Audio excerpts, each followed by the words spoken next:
No início dos tempos só existia um negócio chamado drone. Depois vieram o drone de corrida, o drone de filmagem, o drone bom e barato, o drone de pulverização, o drone de mapeamento, de entregas, de transportar pessoas, de matar pessoas, os toothpicks, os tiny whoops, os whoops, os cine whoops, entre vários outros que vocês já conhecem. E nesse vídeo de hoje eu vou apresentar para vocês mais um tipo de drone extremamente interessante, que são os cinelifters. E se tu tá a fim de conhecer esse novo tipo muito interessante de drones aí, tu sabe como é que é, né? Joga no sofá, pega um refrigerante aí, uma cervejinha. Hoje é sábado, né? Hoje pode, então te prepara que tá começando mais um videozinho de sábado aqui no canal Drone Modelismo.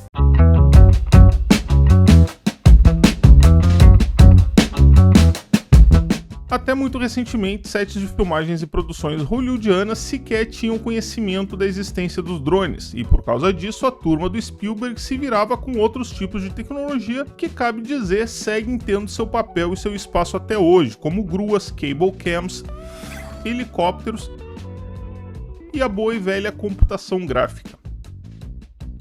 Mas conforme a indústria foi se desenvolvendo e drones cada vez mais poderosos foram sendo desenvolvidos, se tornou natural e até mesmo inevitável que eles conquistassem um cantinho todo especial no orçamento de diversos tipos de produção, desde peças de publicidade até blockbusters milionários. E aí é claro que os primeiros a chegar foram os primeiros a ser usados. Drones como Inspire 1, Inspire 2, Free Fly Alta, entre outros, passaram a ser usados para reduzir os custos de tomadas aéreas que antes só eram possíveis com o uso de helicópteros ou computação gráfica. Só que a indústria de drones se move rápido e se há cerca de 10 anos eles sequer existiam fora dos grupos de hobbyistas, atualmente não dá nem para formar uma lista de tipos de drones sem correr o risco de deixar alguma coisa de fora.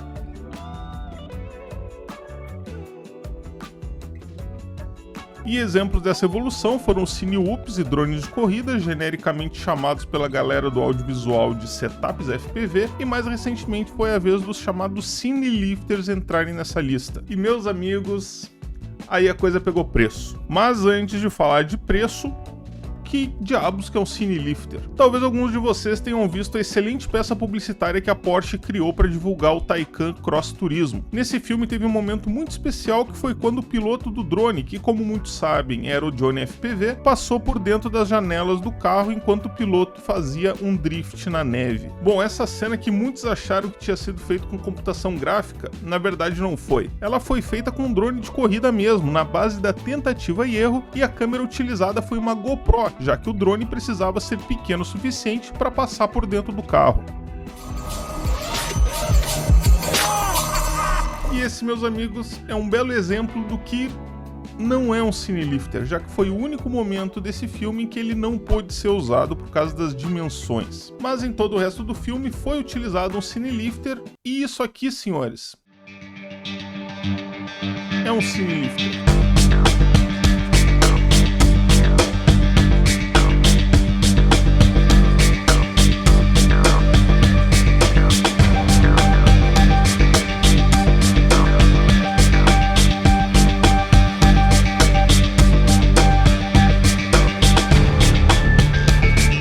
Mas que? Isso aí não é um drone FPV? De certa forma é, já que vocês resolveram chamar de drone FPV tudo que carrega uma câmera de ação. Mas ele é um tipo especial de drone FPV, que ao invés de carregar uma câmera de ação da GoPro ou da DJI, geralmente carrega preciosidades como a Free Fly Wave ou então, como no caso do filme Red Notice, uma Red Komodo. E essas câmeras só são compactas para o padrão de câmeras cinemáticas mesmo, já que elas são relativamente grandes e pesadas para os drones FPV comuns. Pois é, pessoal, se tem uma coisa que o filme Red Notice, ou Alerta Vermelho, como ele foi batizado por aqui, tem de bom, são as cenas feitas com drones FPV.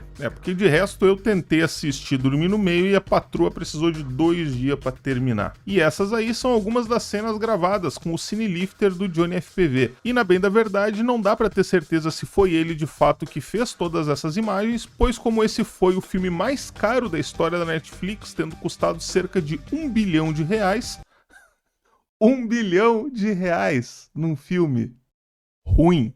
Então na lista de créditos são listados 8 pilotos de drone. E aí então agora que eu já expliquei pra vocês o que é um cinelifter, você já deve estar doido aí pra comprar um e mandar um e-mail pro José Padilha ou então pro Fernando Meirelles, né? Pois bem, respirem fundo e sentem-se. Primeiro vocês vão precisar saber qual câmera pretendem usar e qual o peso dela, para depois saber qual drone comprar. Então vamos começar pelas câmeras. Freefly Wave. O corpo dela custa $12.000 e ela pesa 716 gramas. Só não esqueçam que tem que botar aí nessa matemática o preço e o peso das lentes também. Red V-Raptor Cinema. Essa é a flagship da Red e provavelmente você não vai querer colocar ela num drone FPV, mas tá aí. Custa $24.000 e pesa 1,8 kg.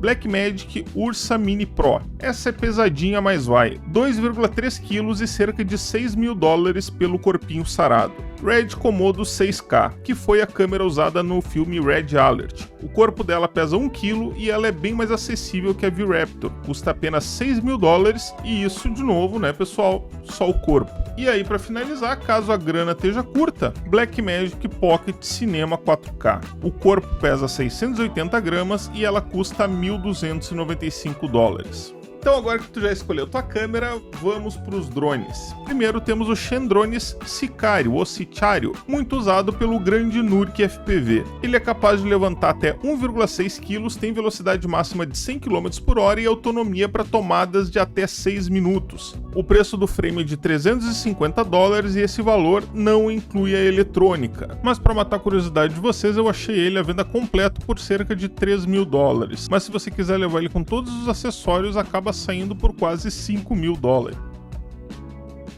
E uma coisa legal desse site aí é que eles te dão a opção de escolher as peças. Então dá para ter uma boa ideia de que tipos de partes, como hélices e motores, que esses drones utilizam. Depois temos o iFlight Taurus X8, que por pouco mais de $300 é capaz de levantar até 2 kg, voar por até 6 minutos e alcançar velocidades de até 130 km por hora. Lembrando que, novamente, esse aí é o valor só do frame e que essas especificações, evidentemente, vão alterar de acordo com o tipo de setup que tu montar nele. E só uma observação aqui, porque depois eu acabei achando ele para vender no precinho ali na Banggood, $1.594 já com Air Unity instalada. E aí agora na linha dos pesos pesados temos o Roman Ross Honey Rocket Pro por cerca de €4.500, que suporta de boa até 4 kg e alcança velocidades de até 177 km por hora. E só por curiosidade, tem para vender só o frame na loja da Team Black Sheep por $420 e lá embaixo tem uma bela lista de sugestões de peças para terminar de montar ele.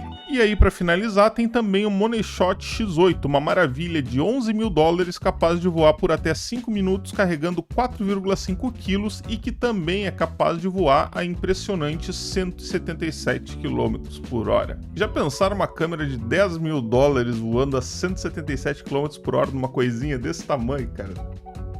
Realmente tem que dar os parabéns para quem consegue manter o sangue frio voando um negócio desses. E é claro que existem e vão continuar surgindo cada vez mais e mais modelos, tanto de câmeras quanto de cinelifters. Então esses aí foram só alguns modelos que eu selecionei para dar para vocês uma ideia do que se trata e do preço da brincadeira. Se tem espaço para esse tipo de equipamento aqui no Brasil, não sei. Aí para responder essa pergunta eu deixo à disposição aqui embaixo a área de comentários para quem for dessa área e quiser contribuir com a sua experiência, já que a gente sabe que nem tudo que funciona lá fora funciona aqui dentro, né? Eu fiquei também em dúvida aqui se valeria a pena as pessoas investirem nesse tipo de equipamento para prestar serviços no Brasil. Tá, beleza, pessoal? Esse aí foi o vídeo de hoje, espero que tenham gostado, eu gostei muito, era um equipamento que eu não conhecia, eu tava louco para estudar um pouquinho mais a respeito. Tá aí, estudei, aprendi, espero que vocês também. Então, se curtiu esse vídeo, deixa aquele joinha, compartilha, ajuda muito aqui o canal, não esquece de conferir se tu continua inscrito aqui no Drone Modelismo, porque como eu sempre explico, o YouTube ele é muito bom em duas coisas. Primeiro, em desinscrever vocês de canais que vocês deram um tempinho, né? Às vezes a gente enche o saco, quer ver coisas novas, mas a gente não quer se desinscrever. E também tem muita gente que assiste os vídeos aqui do Drone Modelismo simplesmente porque o YouTube recomenda, viu que a pessoa gostou, interagiu, continua sugerindo vídeos aqui do canal Drone Modelismo, mas a pessoa sequer se dá conta que ela nunca se inscreveu, porque o YouTube não dá mais bola para isso, mas para nós criadores isso é sim extremamente importante. Tá bom, meu amigo? Dá essa moral aí. Eu vou ficando por aqui, aproveitar o restinho do sábado. Bom final de semana para vocês e nos vemos no próximo vídeo. Um abraço!